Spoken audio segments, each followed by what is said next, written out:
Tonight, Alaska Governor Sarah Palin has her chance to tell the American people why she and John McCain should run the country. This morning, Palin did a run-through on stage at the Republican National Convention in St. Paul in preparation for her primetime speech.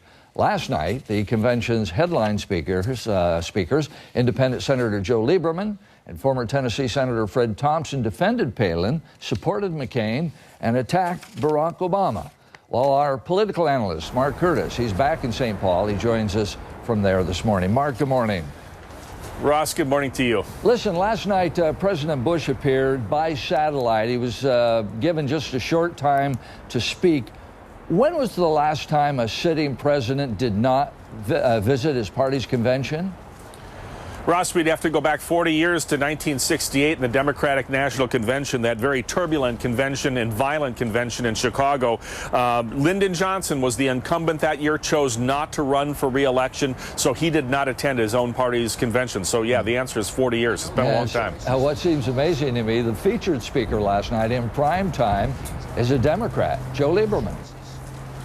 Well, he caucuses with the Democrats in Congress. He now is a declared independent, and it was very interesting because I lost count. I tried to keep track of how many times Lieberman and the other speakers painted McCain and Palin as independents and mavericks. We kept hearing those phrases over and over again, independents and mavericks. They are obviously trying to separate Mr. McCain and Mrs. Palin from President Bush and these accusations of this being a third term. So they're really trying to show that he bucked the system a lot, and even President Bush got a good laugh when he talked about how disagreeable John McCain could be with members of his own party. So they're obviously in a mode here where they're trying to keep the new nominee separate from a current unpopular president. Well, it's got to be kind of a nervous day for Sarah Palin today because she gives her acceptance speech tonight. The focus is going to be on her. What do you think she's got to say to let us all know her a little better?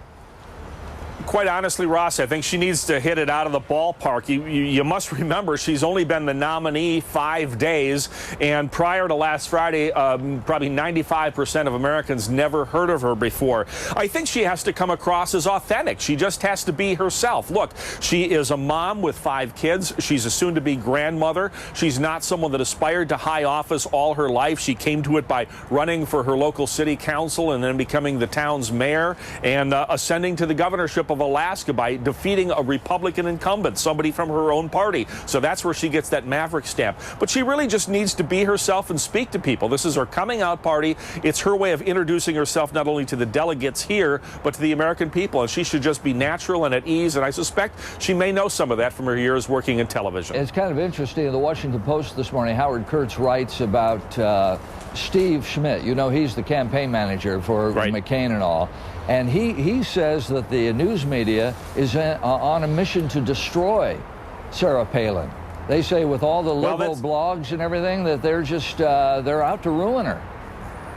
I tell you, I had a fascinating experience yesterday. I was taking the elevator to the 3rd floor of the XL Center. The door opened. I got in. The door closed. And I heard this shouting behind me. I turn around. It's former Arkansas Governor Mike Huckabee, one-time presidential candidate, doing an interview with an Ohio radio station. He was going ballistic. He says the media is sexist. Sarah Palin is having to answer questions about her family and her life that no male candidate would ever have to answer. So there is some backlash against the news media coming from the McCain camp. John McCain himself got upset with CNN last night, canceled his appearance on Larry King. But, you know, some of this, they're just going to have to be a little more thick-skinned and deal with the tough questions. A lot of these issues will be dealt with today and tomorrow, and then we'll move on to other things. So, you know, they're having some angry action, and that's playing well with the Republican base here. I think some of the frustration by the media might be as the McCain camp has a real control over Sarah Palin, and we understand that.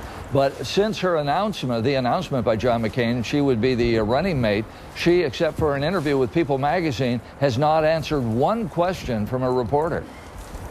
Well, that's going to have to change because obviously she has a vice presidential debate with Joe Biden on October 2nd she'll have to get ready for. I suspect they're going to do all of the morning shows. They're going to do, you know, Meet the Press and some of these because they really have to introduce her to the public. And if she is really an independent and she's really a maverick, then all the more reason to get out there in the press and take her swings at the plate and just say what she has to say. I mean, people have to know who she is. And if they keep her under lock and key and don't let her speak, that hardly strikes anyone as being an independent independent or a maverick. All right, everybody can read your blog by going on markcurtismedia.com, and we'll talk to you tomorrow. Thanks, Ross.